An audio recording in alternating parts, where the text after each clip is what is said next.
This is a hi. This is a quote unquote quick build. It's been on the books. Not in reality until now. It's been on the books for quite a while. Because if you've seen any of my videos and you like paying attention to any of my videos, which most people don't, that's fine. If you paid any attention to my layout videos, you will know that there is the one monorail that goes around that carries these guys. And that's because a long time ago, I had a layout. Let me just get right down here. I had a layout that used to take the shuttle from the vehicle. I can't remember 6842. I can't remember the set number. It's one of my, I guess one of my originals. I actually got it for Christmas. I'll be scooting around, being pulled by the magnet underneath. It's going the way back machine in my YouTube channel. It was like 100 years ago. And I had a RCX'd robot hand that would pick this up and bring it over to drop it off on the monorail, and then move it from the monorail back onto the vehicle. Fantastic, except it never really worked well at a show. It worked fantastic at home. It worked fantastic in the videos, but it never worked continuously at a show. It always bind up or screw up or whatever. So I promptly disconnected and or removed that the claw that would move the shuttle back and forth. And if you just go a little bit while back, I actually built another one recently last year where it would just take a shuttle, move it from vehicle to vehicle. That worked okay, but not ready for the show. Actually, I think I got that in a bin somewhere, ready to go. So because this quote unquote one of my favorite sets, not that almost all classic space sets is one of my favorite sets, but this one holds a dear place in my heart because of that shuttle mover that I made. And again, it was I got the 918 for Christmas one year, and then a couple years later, I got the 6890, the 6880, this one, and then my little scooter, my space scooter, which surprisingly I don't have any around me because that's ubiquitous in my layout. And so those four I got for one Christmas. It was awesome. And that was the last time I got classic space sets from my parents for Christmas. I was probably 13 years old.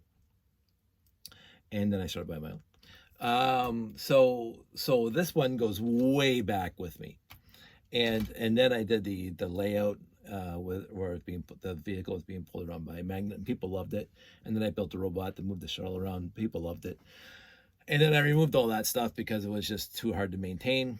That is what it is. And of course I shrunk the layout, so I can't even do that anymore, which is fine. I'm not missing it. It was cool at the time. I'm not missing it. But the shuttles remained, and they got put onto a monorail that moved around. I made the monorail smaller. It was quite the big monorail before that would move the shuttles around. But I made the monorail smaller, and I still use the shuttles, which worked fantastically well. And the whole idea is, and I'll show you on the map. Okay, on level 2, let's see if we can get to level 2. There's level 2. So this is level 2. This is the shuttle monorail loop, and it goes around the habitat. It goes around the big tower, and it comes over here to, oh, sorry, wrong way, habitat. I'm looking at it backwards. Habitat to the big tower, and then over to the rocket launch platform. And so this has been in my head. This thing right here has been on my head, in my mind, since sort of this layout started. Even before it got shrunk down to 5 by 7.5. Even when it was the 10 by 10, or even whenever the tower was there and the habitat was there and the rocket launch platform were there. I have, even going back to Jeff's air station, this has been in my head because I had the idea. Where'd that come from? Living room. Oh, the girl's gone? Mm-hmm. Okay. So the idea is, I don't know who that is. The idea is that it would have, these are trainers. These are flight trainers for pilots. And so around this quarter curve here, there would be these things, right? And then originally, sorry, on this side, but a rocket platform. And then behind here, either one side or the other side or whatever. I was originally going to build one for the habitat too, but no, the habitat is where people live and they be picked up and taken to here or over to here for their training sessions. So I was originally going to build 3 of these. Now I just remembered, or I rethought, I pontificated and I thought about it. I'm only going to build 2. So one for the rocket launch platform and one for the tower. One for the tower may be double. It might be the entire back end of it. It might be the entire, both curves back here, right? I don't know yet. I'm still debating. So this is also, I've been thinking about this. This is a tangent. But the other idea, the other thing I've been thinking about for a very long time is how to, because I found these 4x9 wing plates work fantastically on the inside. As you can see, my entire layout is what I was using the 4x9 wing plates to make a circle for a platform for the monorail to stop at, which works fantastic. Even going around the rocket and around the tower and around the habitat, it's perfect. The 4x9 circle fits exactly inside the diameter for a monorail. It's curved tracks. I always wondered if I could make, if the geometry worked well enough to go on the outside of the monorail track, not the inside, on the outside. And so the other night I sat down here and I brought out some 4x9 wing plates, and I brought out some 4x plates and 2x plates, 1x plates, and I experimented until this showed up. So the 4x9 wing plates are interspersed. So a 2x plate, 4x9, 2x, 4x9, 2x, 4x9, 2, all the way around. So where it joins to the next track, there'll be another 2x regular plate. So you can actually just put a 4x if you make it continuous, like this thing.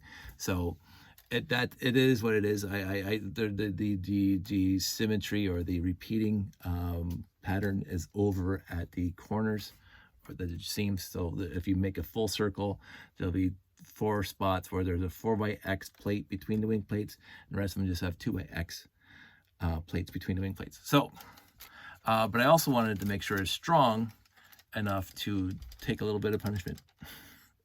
And so this is the bottom. It's so quote unquote reinforced because there's only 3 points of attachment from the platform to the monorail track, and that's at the ends here, one there and one there and one right in the middle. And the one in the middle I had to use, if you can see it, zoom in, whoops, there's a turntable, a 2x2 turntable.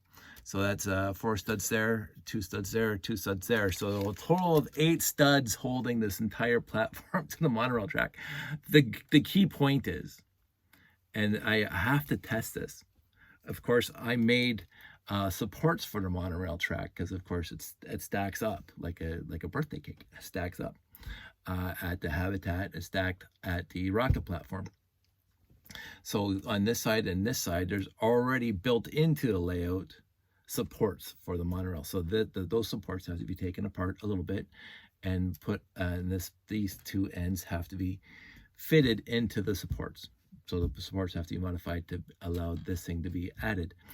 So that's my next step. And the thing is, usually I don't do this. I don't really build the whole thing till it's completely done, which is what I did here, and then try to fit it into the layout. Usually I like bring the layout out and build it in place. But this thing also has to be removable because this thing will not allow either the habitat, or not even the habitat since we're not using the habitat, but the rocket launch platform and the tower to fit into their boxes if this thing's attached to it. So this thing has to be able to come off. So that's another point that I have to work out. But I have ideas. But in the end, I think it turned out very well. And I may have overdone the plumbing on the bottom. It is pretty heavy. I might remove half of those 2x plates because they're not necessary. There's some tiles, and you can see the blue tiles all the way through here, which stops, because when you press on here, go through. These things are all perfectly even now because there's tiles holding them all together, in one plane, which is what I was looking for. But I think if I remove half, like these ones all the way across, I will still have that ability to, like, strong enough that it'll stay together, because again, it's only held together on 3 points, 8 studs, or 8 studs across this whole thing. So, but when it's sorry, I can't even speak now. When it's on the supports, of course, the supports are going to hold this and this end and this at this end. So and that's going to be built into the supports. My only concern right now is that if this is on level 2, what we call monorail level 2, which is the pulling the shuttles around, with these things on the bottom, is that going to interfere with level 1 of the monorail, which is the people mover, right? I don't believe so, but it has to be tested. So that and again, that's why I usually build it in place, because I can test this kind of stuff. So but I didn't. I wanted to first of all experiment with the quarter curve here. Turned out remarkably well. Not a lot of stress on the 1x4 hinge plates. It's not as strong as my regular circles because there's only a 2x plate, so I can only go in one direction without making it too thick, 2 plates thick. So there are spaces where the top, there's no hinge plate connecting these 2 pieces together, and it's only on the bottom, and then some places it's on the top instead of the bottom. So I alternate it all the way across. I might do a build sometime if anybody's interested in this, because like this is pretty cool. Like you can take this and do other stuff with it. I might want to make a full circle at some time just to see what happens. But in the end, I'm happy. And as you can see, it can hold my wonderful little, I'm going to bring 3 or 4 more guys, launch guys, and then, people standing around, because there's always, in my layout, there's always people standing around, not doing anything, and people walking around, because there's always people walking around my layout, going to and fro, as they say. They have to be doing something. I've said that a million times. My space guys, my space dude, but they're not all dudes, they're dudettes in there. My space people, my space peeps, I can't even enunciate on a good day. I'm gonna say space peeps. My space peeps have to be doing something, and so every single time I'm setting up the layout, I think, what is this minifig doing in this diorama, in this story today? And that's another tangent. People like that. People come up and they've actually, without me even opining on what I do for the layout, people come up, oh, it actually looks like people are doing something, like the space guys are actually doing something, like they're organized and, doing their job. Because I do, and I mentioned this a bunch of times in the past, I do appreciate the ad hocness of space layouts, where there's lots of brick conventions going on right now, and I'm subscribed to a lot of groups on Facebooks, and they're showing all these pictures from the various groups out there, various brick festivals, brick conventions, and there's a lot, and even in people's houses, they set out all their space sets, and it looks great. They're very, very packed in because they want to show it all. And I think I love that for the picture, but for me, my house, for my layout, as for my layout, I don't want it packed. I don't want it jam-packed full of classic space sets, because Lord knows I could do it. I could do it, but I don't want to. First of all, I don't want to carry it all in. Straight up, I don't. I got totes in the garage, but anyway, I don't want to carry it all in. I also don't want. I want it to look. There has to be space for space, and I'm going to go back and talk about this. There was a TV show on back in the 70s that I loved, science fiction. No, it wasn't Star Trek, even though that was on in the 60s. Talk about that 1976, Space 1999. There's a lot of space on the moon base alpha. a lot of space for space. Nothing was packed in. There was like big open areas. And I want, and you try to convey that in a 5x7.5. There was a Mtron Layout. I can't remember which brick convention that was, but it was a few years ago. I think it was pre-COVID, where they just had just dozens of tables and base plates and buildings and vehicles. But because they had it spaced across lots of tables, there was space between the megacore magnetizers and the stellar recon voyagers and blah blah blah. There was lots of space between whatever was going on, and I like that. It's hard to do in a 5x7.5, but I think I've managed to find a balance between having more details, more greebles, more doodads, more ships, more vehicles, more of this stuff versus space. And so you will see empty space in my layout, and it's there on purpose. It's not like I couldn't fill it in, because I really could, but I don't want to. I want there to be space for space. This is like, and so this is where I'm going with this now. So when I add to the layout, because again, I've told you the criteria, it has to be set up in under 2 hours. This isn't going to add much. Hopefully, we'll find out. This isn't going to add much, but I wanted to have something that's different than the last time I set up this layout for all the people in Toronto. So I'm adding something small. And the lights, like nobody's, besides my buddy Pete, nobody, and my family, nobody has ever seen the layout lit up besides on my videos. They've never seen it lit up in person. So I'm looking forward to that, because that's big, I think. I hope we'll see how people's... lit up as much as it is, because I used to do a brick vet with it lit up, but it was not nearly as extensive as it is now.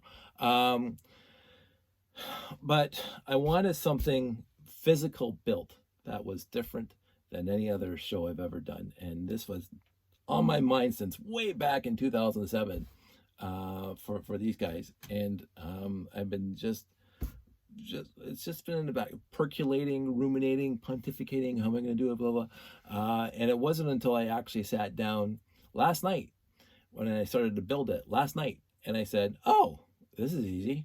I mean, it took a lot of tries to get there, but as soon as I saw it, I go, oh, I don't know why I didn't think of that in the first place. 2x plate, and then I tried 4x plates first. I tried the big wing plates, the 6 wide, the old plain wing plates. I tried those, and like, because I was trying to get it to follow the curve of the monorail. And so I went through like at least a dozen iterations of wing plates, various wing plates, and regular plates to see how I could get this curve. And